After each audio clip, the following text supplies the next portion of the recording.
Pinnacle of them are these Showman's engines. The majority of the Showman's engines you will see today are this Crimson Lake maroon colour with either yellow or red wheels.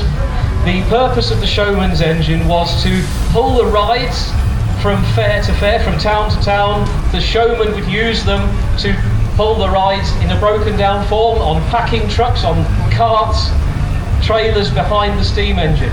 They would then build the ride in whichever town they got to, and then once the ride was put together, the traction engine has a thing on the front here called a dynamo.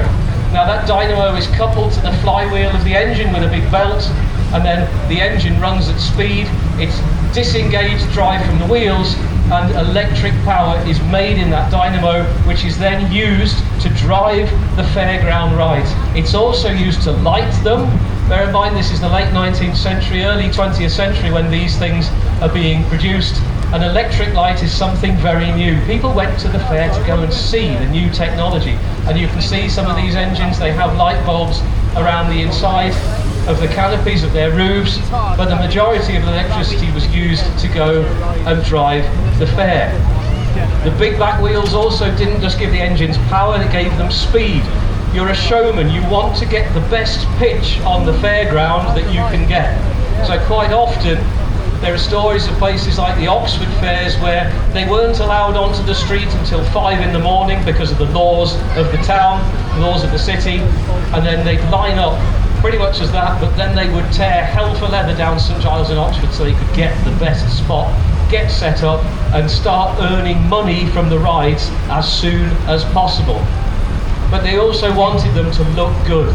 This engine doesn't have to look like this to do its job, but you look at it and it's magnificent. Wait and See here is very unusually presented in this yellow colour.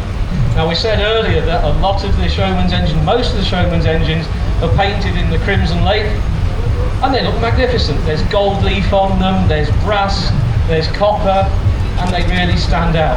But if you're a showman and you really want to make yourself stand out, you paint your engine yellow. And that's what Crowther and Johnson's did. Flying Pigs on tour, yes, that really was a fairground ride. When people say, flying pigs make happen, well they did. But they were powered by steam.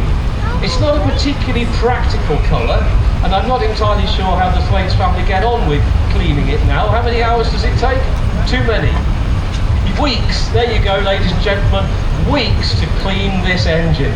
So it went through a number of different owners after Crowther and Johnson sold it, and it ended up with the very famous Midlands showman Pat Collins of